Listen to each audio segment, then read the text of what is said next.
안녕하세요, 여러분. 물된 동산 TV 에스텔입니다. 오늘은 안식일은 그리스도 안에서 어떻게 완전하게 되었는가, 그리스도인과 안식일 세 번째 시간입니다. 이번 시간에는 예수님과 안식일은 어떤 관계이며 또 어떻게 안식일이 새 언약으로 완성되었는지를 살펴보겠습니다. 먼저 예수님께서는 안식일을 어떤 자세로 대하셨는지 보겠습니다. 마태복음 12장 5절에서 8절입니다. 5절입니다. 또 안식일에 제사장들이 성전 안에서 안식을 범하여도 죄가 없음을 너희가 율법에서 읽지 못하였느냐? 내가 너희에게 이르노니 성전보다 더 큰 이가 여기 있느니라. 나는 자비를 원하고 제사를 원하지 아니하노라 하신 뜻을 너희가 알았더라면 무죄한 자를 정죄하지 아니하였으리라. 인자는 안식일의 주인이니라 하시니라. 아멘. 구약시대의 제사장들은 안식일에도 성전에서 번제를 드리며 새로운 진설병을 올리는 일들을 해야 했기 때문에 안식일을 범할 수밖에 없었죠. 그것은 그러나 율법으로 정지되지 않았습니다. 왜냐하면 안식일보다 하나님 계신 성전이 더 크고 중요하기 때문이죠. 우리나라의 법에서도 법률의 조항들이 서로 충돌할 때는 하위법은 상위법에 복종합니다. 그와 같은 이치죠. 그래서 주님은 6절에서 자신은 성전보다 더 크신 분이며 안식일의 주인이기에 안식일에 대해 예수님께 왈가왈부하며 따지지 말라고 하신 것입니다. 이는 마치 하인이 집주인에게 그 집의 재물에 대해서 왜 당신 맘대로 재물을 사용하냐고 따지는 것과 마찬가지죠. 예수님이 안식일의 주인이라 하심은 안식일은 예수님의 것이며 예수님이 바로 우리에게 참 안식을 주시는 분이라는 뜻입니다. 사실 안식일은 땅에서 먹고 사느라 수고하는 인생들에게 쉼을 주기 위한 하나님의 자비와 긍휼하심이었습니다. 특히 주인집에 매여서 종노릇해야 하는 사람들에게 이것은 얼마나 큰 쉼이었겠습니까? 이처럼 안식일은 수고하는 인생들에게 쉼을 주기 위함이었습니다. 그런데 바리새인들은 이 율법의 취지를 잘 이해하지 못하고 백성들이 안식을 온전히 지키도록 하자는 뜻으로 세세한 그 엄격한 조항들을 덧붙여서 백성들을 더욱 힘들게 했습니다. 그러한 조항들이 성경에서 장로들의 전통 또는 유전이라 불리는 부분입니다. 예를 들어 안식일에 무거운 물건을 들어 올리는 것도 일하는 것으로 적용했고, 길을 가다가 밀 이삭을 손으로 비벼서 먹는 것, 예수님의 제자들이 그렇게 했죠. 그것을 타작하는 행위로 적용했습니다. 그러다 보니 자기 집에서 송아지가 구덩이에 빠지면 남모르게 얼른 구해주면서도 예수님이 안식일에 손 마른 사람이나 중풍 환자를 고치신 것은 의료 행위로 적용하고 안식일을 어겼다고 비난한 것입니다. 요즘 유행하는 언어로 말하자면 내로남불이죠. 저는 이번에 고국에 들어와서야 이 단어가 무슨 뜻인지를 알았습니다. 전형적인 위선입니다. 우리는 예수님의 태도를 통해 이스라엘이 지키고 있었던 안식일의 개념이 바뀌었다는 것을 알아차려야 합니다. 하나님께서 이스라엘에게 안식일을 지키라고 주셨던 것은 단지 6일 동안 열심히 일하고 하루를 쉬라는 그런 의미만은 아니었습니다. 안식일 역시 장차 오셔서 우리에게 참 안식을 주실 그리스도를 나타내는 그림자 또는 모형이었다는 것을 알아야죠.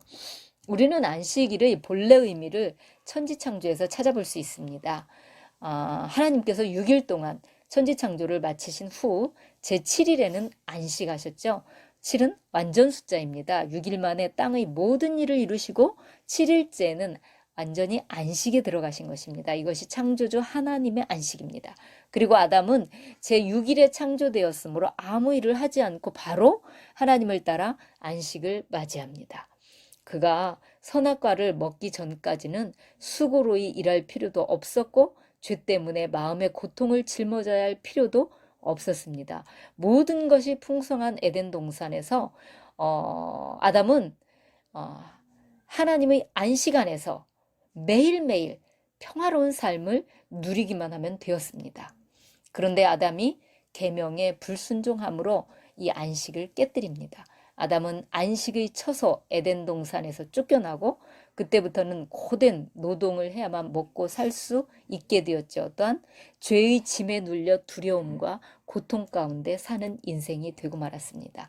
아담의 불순종으로 말미암아 모든 인류도 육신적으로나 영적으로 안식을 누리지 못하게 되었죠.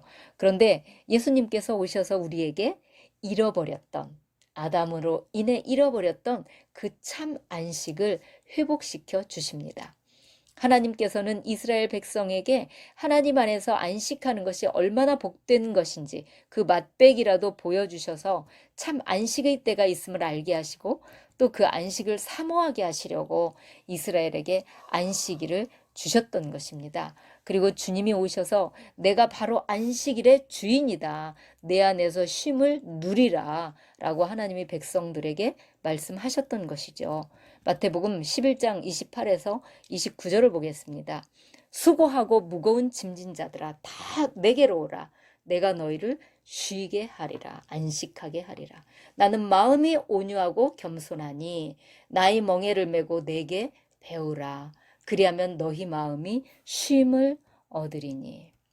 이는 내 멍에는 쉽고 내 짐은 가벼움이라 하시니라. 여러분, 진정한 안식은 무엇입니까? 우리 마음이 무거운 죄와 여러 가지 문제들로 복잡하게 얽혀 있을 때 몸이 쉰다고 해서 진정한 쉼이 누려집니까? 아니죠.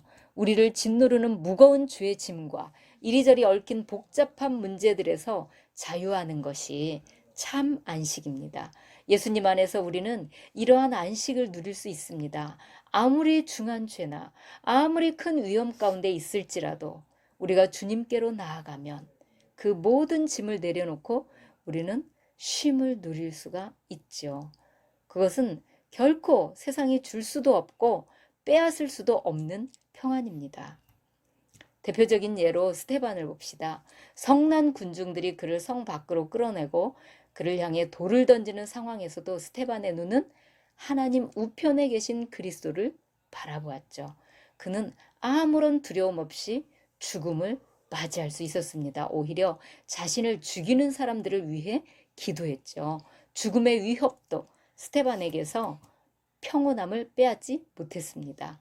주 안에서 안식을 누리고 있었기 때문입니다. 이렇게 율법의 안식일은 그리스도로 말미암아 새 언약으로 완성되게 된 것이죠.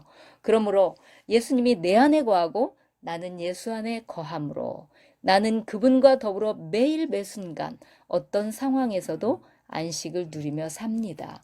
예수님께서 마태복음 11장 끝부분에서 수고하고 무거운 짐진 인생들을 자신의 안식으로 들어오도록 초청하신 후에 곧이어 12장에서는 바리새인들과의 안식일 논쟁이 일어나지요.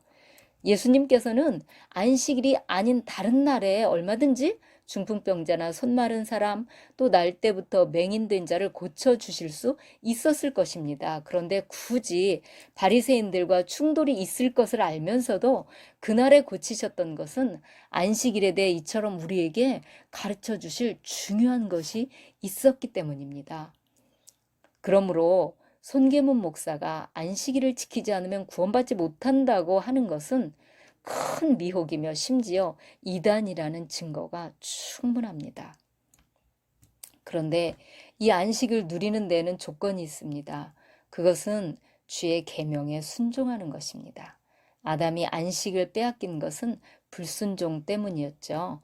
이스라엘 백성도 광야에서 불순종했던 사람들은 안식에 들어가지 못했습니다. 가나안 땅에 들어가지 못했다는 거예요. 여러분, 주의 계명은 무엇일까요?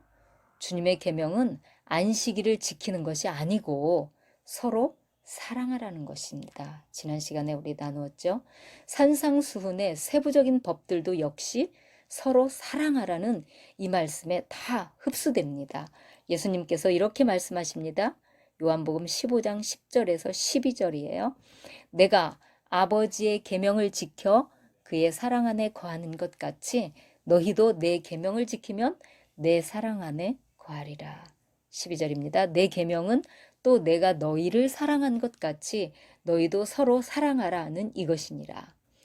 여러분, 내가 지금 주 안에 있는지 아니면 밖에 있는지 진단해 볼 수 있는 척도는 내 속에 하나님을 향한 사랑이 있는가, 그리고 다른 이들을 사랑하는가, 이것입니다.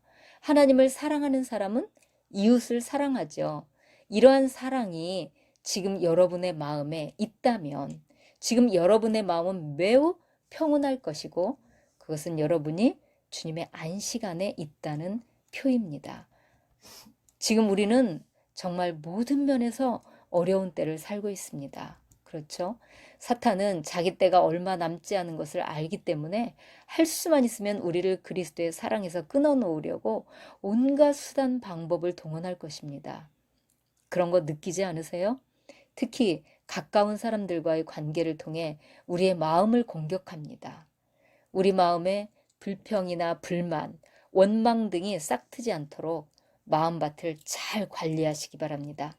다음 시간에는 하나님께서는 왜 이스라엘에게 율법을 주셨는가? 그 근본적인 이유가 무엇이었는지에 대해 다루어 보도록 하겠습니다. 감사합니다.